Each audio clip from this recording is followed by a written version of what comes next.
मेरे क्वेश्चंस हैं, एक तो मेरा ऋणानुबंधा के कॉन्सेप्ट पे है कि वो जो फिजिकल मेमोरीज वाला कॉन्सेप्ट है वो एक्चुअल में है ऐसा कि हमारी फिजिकल मेमोरी है और उस वजह से हम चीजों से अटैच हो जाते हैं। एक तो वो है। और सेकंड मेरा क्वेश्चन है कि हम बोलते हैं कि भगवान ने हमारी किस्मत लिख दी है, हमारी किस्मत में जो होगा अच्छा होगा। मतलब किस्मत का कॉन्सेप्ट कि ऐसा होता है कि भगवान ने हमारी किस्मत लिखी है और जो होता है, जो हमारी किस्मत में लिखा होता है वही होता है हमारे साथ।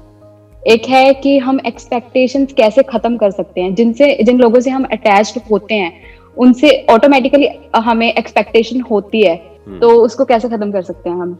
पहला आपने पूछा मेमोरी से रिलेटेड, मेमोरी का फिजिकल, आपने उससे पहले क्या वर्ड यूज करा था, कुछ बोले थे आप? ऋणानुबंधा। लाइक मैं एक चेयर पे बैठती हूँ और मैं दोबारा उसी चेयर पे जाके बैठ रही हूँ क्योंकि मेरी उसके साथ अटैचमेंट होगी। एक जगह हम किसी घर में रहते हैं तो बोलते हैं कि हमारी उस घर के साथ अटैचमेंट होगी, फिजिकल मेमोरीज उस तो टाइप आप का। ये कहना चाह रहे हो कि अगर हम उस चेयर पे बैठे तो उस चेयर के साथ में हम बंध गए हैं, this is what you are saying, right? Yes yes yes, एक तरह का एक बंधन हो गया है, यानी कि उस चेयर में हमारी मेमोरी स्टोर हो गई है और हमारे अंदर उस चेयर की मेमोरी स्टोर हो गई है और हम उस चेयर के साथ में बंध गए हैं। अब वो चेयर हमको अट्रैक्ट कर रही है और हम चेयर की तरफ अट्रैक्ट हो रहे हैं। That's what you are thinking, right? Yes yes yes, exactly. अगर आप किसी पर्सन की बात करते तो ये लॉजिक समझ आता कि आप किसी पर्सन के टच में आए या उसके कांटेक्ट में आए, अब उस टच की मेमोरी आपके माइंड में भी फीड हो गई है और सामने वाले पर्सन के माइंड में भी फीड हो गई है।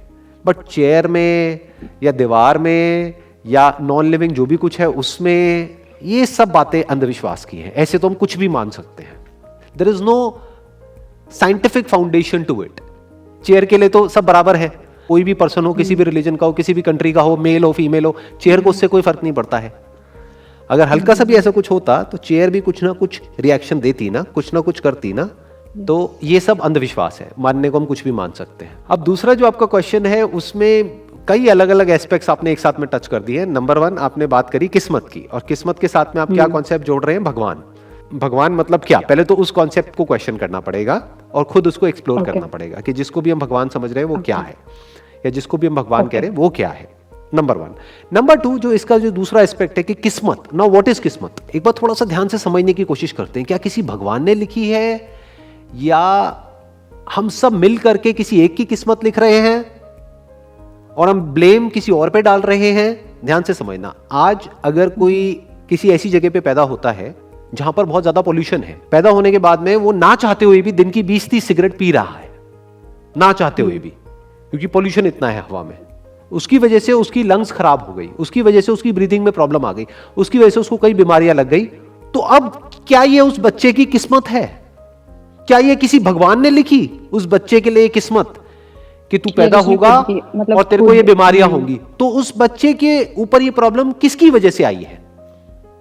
पॉल्यूशन की वजह से। पॉल्यूशन किसकी वजह से हो रहा है? वजह से और खुद। राइट। एनवायरनमेंट को खराब कौन कर रहा है? क्या भगवान? क्या कोई जानवर?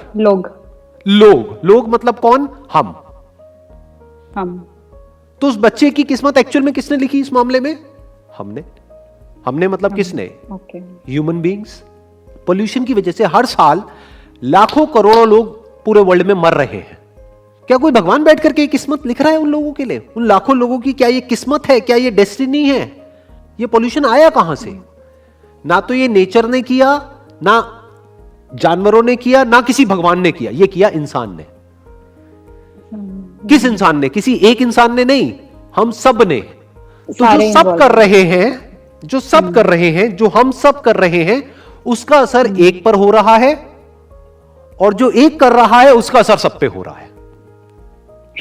मैंने कहीं पढ़ा था कि कुछ साल बाद ऐसी बहुत सारी सिटीज हैं, मतलब आने वाले 20 साल बाद, 30 साल बाद, 50 साल बाद, इंडिया में भी और पूरे वर्ल्ड में भी ऐसी बहुत सारी सिटीज हैं जो ग्लोबल वार्मिंग की वजह से पूरी तरह से पानी में मर्ज हो जाएगी, पूरी तरह से खत्म हो जाएगी।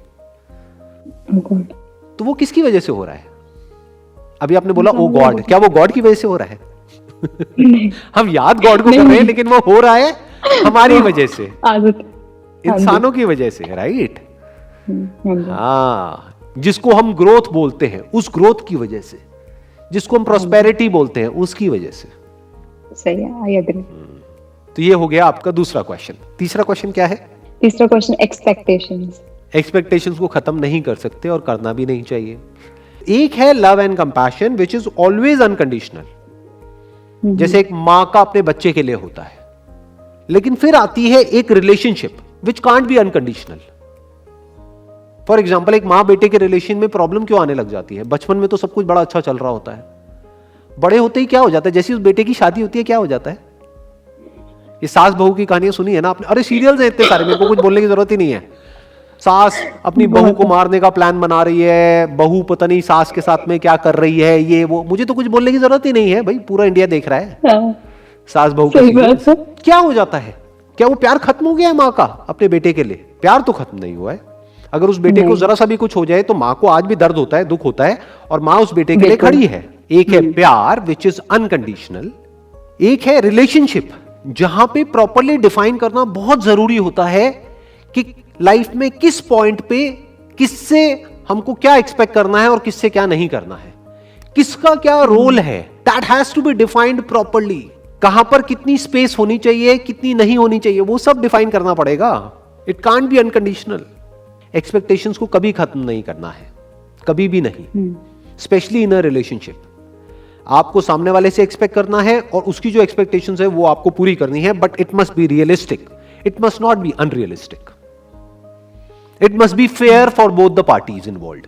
ये एक तरह का एक एग्रीमेंट है, जैसे बिजनेस में एग्रीमेंट होता है ना, एक तरह का एग्रीमेंट है, एक तरह का गिव एंड टेक है एक रिलेशनशिप में। That must be very clear, और कोई दोनों में से कोई उसको वॉयलेट नहीं करेगा कि हमारे एग्रीमेंट की ये जो अनसेड, जो हमारी ये जो रिलेशनशिप है, इसके ये टॉप 10 क्लॉजेस हैं, बाकी के जो 7 है उस पर कॉम्प्रोमाइज किया जा सकता है, बट ये टॉप 3 पे कोई कॉम्प्रोमाइज नहीं किया जाएगा। मान लो ट्रस्ट, रिस्पेक्ट, क्या ये इंपॉर्टेंट है एक रिलेशनशिप में? नहीं है। आप कहो अनकंडीशनल है, सामने वाला मेरी रिस्पेक्ट नहीं करता, अनकंडीशनल, मुझे तो उससे बहुत प्यार है। अरे तो आज आपको कुछ उल्टा बोल रहा है, कल हाथ भी उठाने लग जाएगा, फिर कब तक झेलते रहोगे? जरूरी है, जरूरी है ना? हाँ, जरूरी है। तो ये क्या है? ये कंडीशंस है। तो एक रिलेशनशिप में कंडीशन जरूरी है, बट लव में कुछ कंडीशंस नहीं होती हैं, कुछ नहीं होता है वहां पर। तो लव और रिलेशनशिप दो अलग अलग चीजें हैं। ओके। रिलेशनशिप शुरू भी होती है और खत्म भी होती है। लव ना शुरू होता है ना खत्म होता है।